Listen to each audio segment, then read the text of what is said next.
अगर आपको आज का एपिसोड पसंद आए तो द ब्लैंक पेज ऑफिशियल को सब्सक्राइब ज़रूर करिएगा और बेल आइकन को प्रेस करना मत भूलिएगा।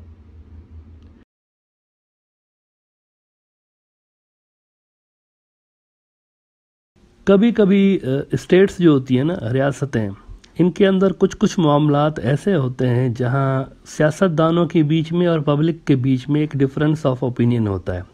उस मुल्क के लोग बड़ी तादाद में एक ओपिनियन रखते हैं, लेकिन पॉलिटिशियंस दूसरा व्यू रख रहे होते हैं because of their political objectives.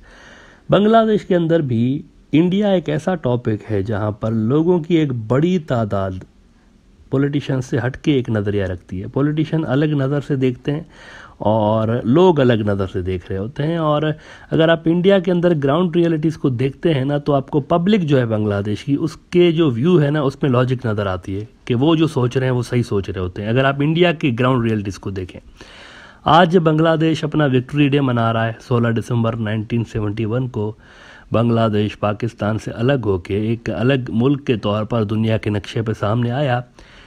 लेकिन आज का दिन पिछले कई साल से इंडिया के अंदर जो हिंदुत्व की फोर्सेस हैं वो अपने पॉलिटिकल गेन के तौर पर यूज़ कर रही हैं, यानी वो अपने फ़ायदे के लिए उसको यूज़ कर रही हैं। बांग्लादेश के अंदर नोबडी केयर्स, यानी इंडिया जो कहता है जो करता है इसका बांग्लादेश के लोग कोई ख़ास नोटिस नहीं लेते।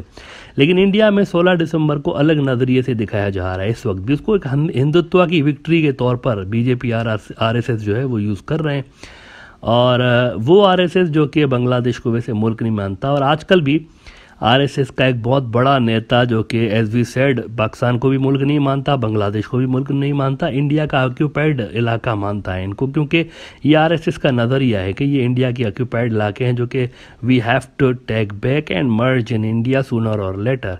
तो वो नेता भी चूंकि आरएसएस का मेंबर है और इसके लिए वो मानते हैं कि बांग्लादेश इंडिया का वो अंग है जो कि तोड़ा गया है और दोबारा इंडिया में शामिल होना है।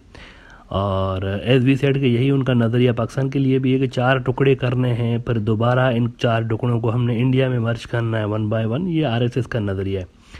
लेकिन इससे पहले वो चाहते हैं कि हिंदू राष्ट्र इंडिया को हमने बनाना है, पूरा का पूरा हिंदू राष्ट्र बनाना है, जिस पे वैसे काम भी जारी है। जैसा कि आप इंडियन रूलिंग जमात बीजेपी के इस ऐलान में भी पढ़ सकते हैं, जो कि उन्होंने अपने ट्विटर पर भी कर रखा है कि हम जो है वो मुसलमानों को, ईसाइयों को इंडिया से खदेड़ के बाहर निकालेंगे। हम जिस आरएसएस के मेंबर की बात कर रहे हैं ये आजकल बांग्लादेश आया हुआ है, और ये इतना कट्टर मेंबर है आरएसएस का कि इसने अपना घर तक डोनेट किया हुआ है आरएसएस को कि आपका जो एजेंडा है अखंड भारत का और बांग्लादेश को इंडिया के अंदर मिलाने का, इस एजेंडा की तकमील के लिए फाइनेंशियली मैं कंट्रीब्यूट करना चाह रहा हूँ, और इसने अपना घर दे दिया था। और ये बंदा अब इंडिया का सदर बना हुआ है।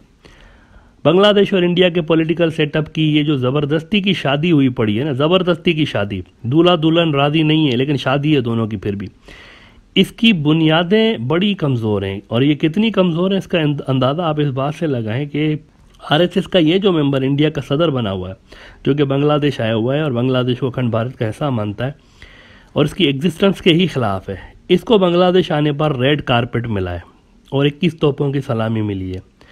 इनसे ये किसी ने नहीं पूछा कि मोहतरम तुम्हारा क्या व्यू है बांग्लादेश के फ्यूचर के बारे में, और आपकी पार्टी आरएसएस हमारे लिए क्या सोच रखती है, ये नहीं पूछा गया।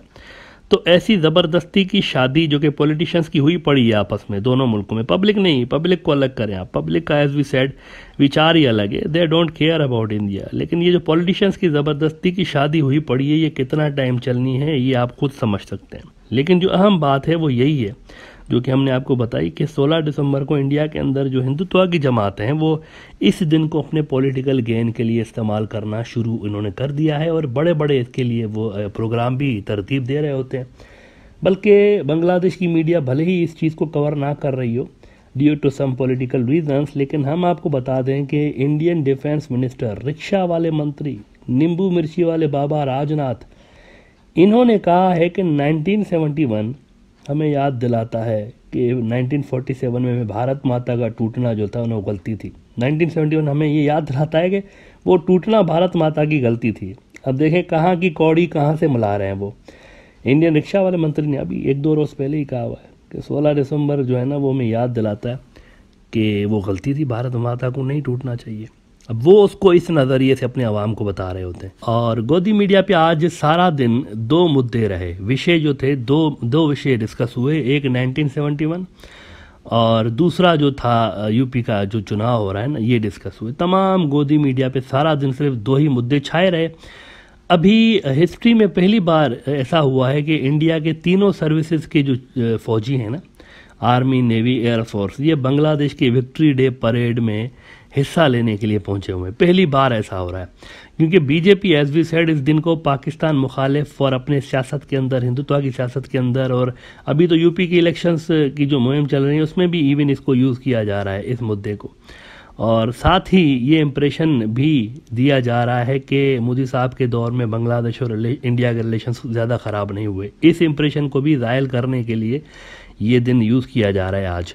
अच्छा, अब आरएसएस के एक वर्कर को, जो कि आजकल इंडिया का सदर है, इसको विक्ट्री डे पे बुलाना हमारी उस बात को एक बार फिर जाहिर कर रहा है कि बांग्लादेश और इंडिया में सियासी पॉलिटिकल रिलेशंस बहरहाल हैं और मजबूत हैं आज भी।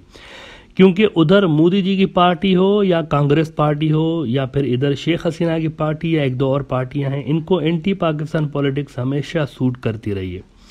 तो ये जो फैक्टर है ना, कॉमन फैक्टर है, ये इंडो बंगला सियासी रिलेशंस को अभी तक कायम रखे हुए, डिस्पाइट ऑल दी सेटबैक्स जो कि बांग्लादेश ने इंडिया की तरफ से रिसेंट ईयर्स में दे के रखे हैं।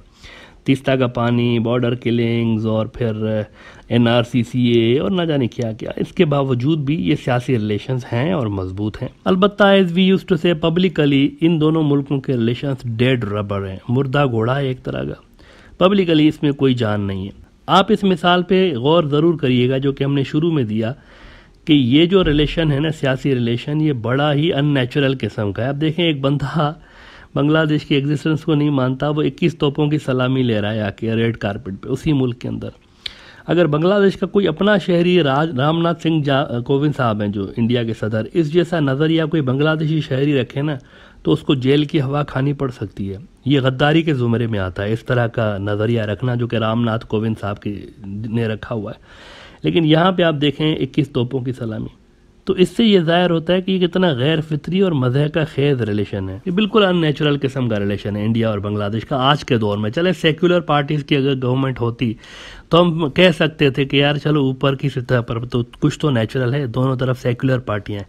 लेकिन बीजेपी के दौर में ये बिल्कुल भी अपनी एक कहते हैं ना शाइन खो बैठा है, ये जो रिलेशन है, पॉलिटिकल रिलेशन, लेकिन बरकरार हैं। अच्छा, अब पब्लिक तो एक तरफ ना, पब्लिक की जो एक पॉइंट ऑफ व्यू है वो तो अलग है।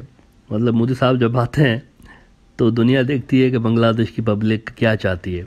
लेकिन जो पॉलिटिकल पार्टियां बांग्लादेश की, ये अगर इतनी सी ही डिमांड कर दें, छोटी सी नन्ही मुन्नी सी डिमांड भी कर दें इंडिया की रूलिंग जमात से कि आप अपनी जो पेरेंट ऑर्गेनाइजेशन है आरएसएस, बीजेपी की parent organisation RSS, BJP is just a subsidiary.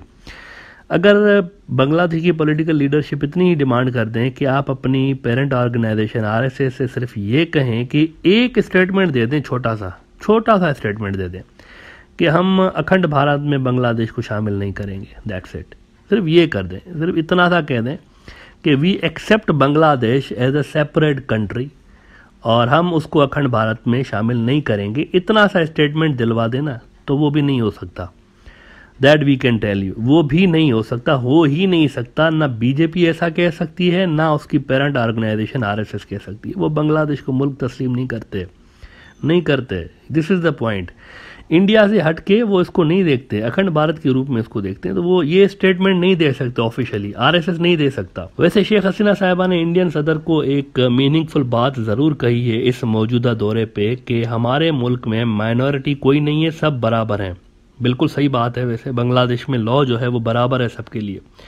इसका मतलब है वो खुद रामनाथ कोविंद साहब को, शेख हसीना साहिबा जो है ना, वो उनके सामने एडमिट कर रही हैं कि आप और हम अलग अलग हैं कानून के एतबार से। हम आपकी तरह NRCCA या हिंदू मुस्लिम पे नहीं कानून बनाते। हमारे नज़र में ईसाई, मुस्लिम, हिंदू सबके लिए कानून एक जैसा है।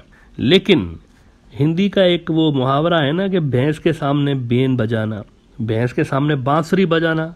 शेख हसीना साहिबा का ये जो स्टेटमेंट है आरएसएस के नेताओं के सामने, ये भैंस के सामने बांसुरी बजाने के जैसा है। इसका उन पे कोई असर नहीं पड़ेगा। नवंबर में इंडियन फोर्सेज ने अभी गुज़िश्ता महीने बांग्लादेश के मजीद 2 शहरी बॉर्डर पर स्मगलर का इल्ज़ाम लगा के शहीद किए हुए नवंबर में। और फिर दिसंबर में वही फ़ौज आपको परेड करती हुई नज़र आई, वही इंडियन फ़ौज परेड करती हुई नज़र आई। ये लुब्बे लुबाब है इंडिया और बांग्लादेश के सियासी रिलेशंस का बुनियादी तौर पर। It has no solid ground basically, rather it's just a political need of the two countries. ये इन दोनों मुल्कों की पॉलिटिकल पार्टियों की नीड है बस, बाकी इनके अंदर कुछ भी नहीं है।